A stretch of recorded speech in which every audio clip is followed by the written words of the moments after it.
Hey everybody, it's Eric with Dempsey's Resolution Fitness, and today we're going to talk about calculating your calorie requirements for the day and per meal. Okay, so why is that even important? Why do we need to calculate our calories?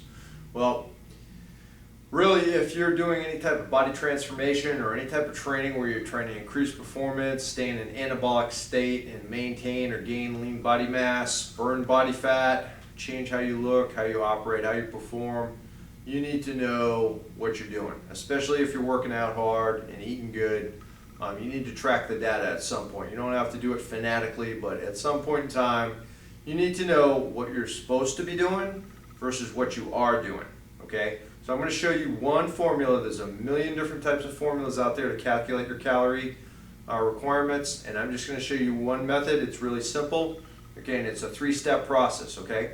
So the first step, we have to identify our activity level. We're going to have 3 activity levels based on sedentary, not doing a whole lot, sitting on the couch, an intermediate where we're working out 3 days a week, and then an advanced one where we're going ahead and training, about 6 days a week. Okay, so I broke it down for you in 3 easy steps. Here's the first one. Okay, we're going to take our body weight. I use my body weight here, 225 pounds. Times the 15 number, which is exercising 6 days a week.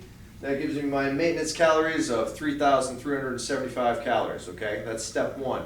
We've identified our maintenance calories, which is the number that we would have to maintain our current situation, our current body weight. But of course, we're on a body transformation and performance enhancement program, so we want to change how we look, and we're trying to make good things happen. So we're going to actually drop those calories, right?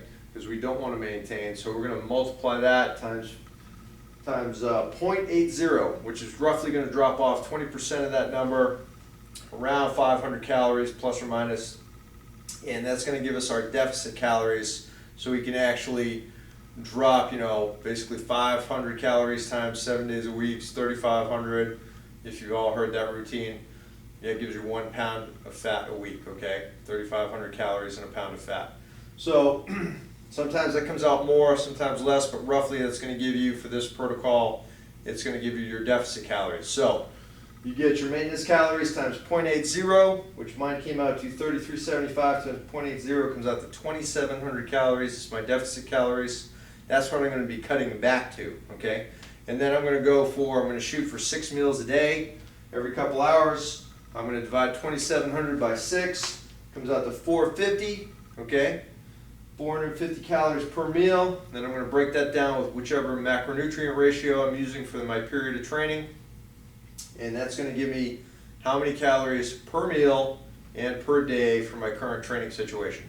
Now, throughout the week and throughout the month, you're going to go ahead and calculate your daily requirements for the 13, 14, and 15 and know what each number is. And that way, when you have a sedentary day, an intermediate day, and an advanced training week, you're going to go ahead and actually adjust your calories based on that. So you're going to have calorie fluctuation and calorie cycling based on your activity level.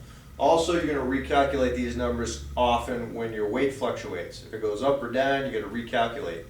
Okay. Really, you want to avoid any excess calorie droppage below 100 calories off your number.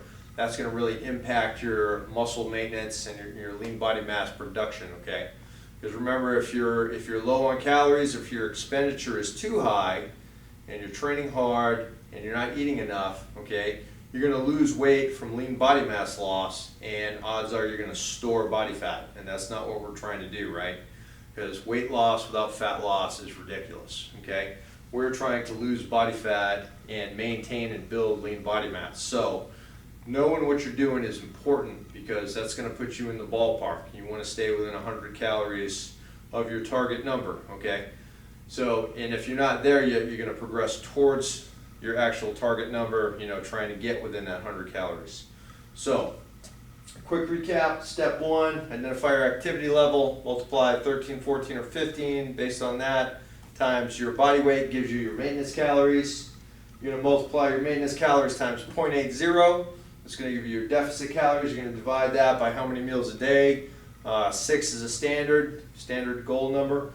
So divide your deficit calories by 6, and that's going to give you your meals per, your calories per meal, right?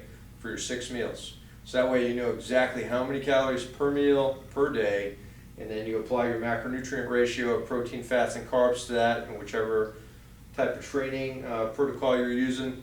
And that's going to give you all the data you need so you know what the answers are, okay? So the whole point is analytical tracking data, and don't forget you have to use a food journal at least once a week to track what you're actually doing, right? So you want to know what you're doing and what you're supposed to be doing. That takes all the guesswork out of it. That gives you the analytical data to see what's working and what's not, so you can adjust based on fact, right?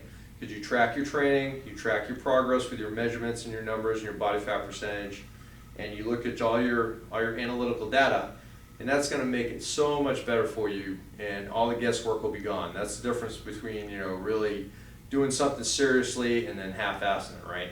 So if you just don't have any data and you don't know what you're doing and you just think you're doing good, odds are you might make a little progress for a while, but it's really going to taper off, and you really ain't going to know what to do as far as getting back on track or taking the next step. So this is an easy way. Use something like a paper journal or fitday.com to track your calories. And that'll give you a printout of your macronutrient ratio and your breakdown of calories per meal per day. And that really shows you what's going on as far as what you are doing. And then you got your analytical numbers here, so you know this is what I'm supposed to be doing. Then you use your food journal, this is what I am doing. See what the difference is, go through your sustains and improves, make your course of action adjustment, and then you know what to do for the next week or the next day. Okay, so hope this helps. Give it a shot. It really works good for my clients, and let me know if you have any questions. Thanks.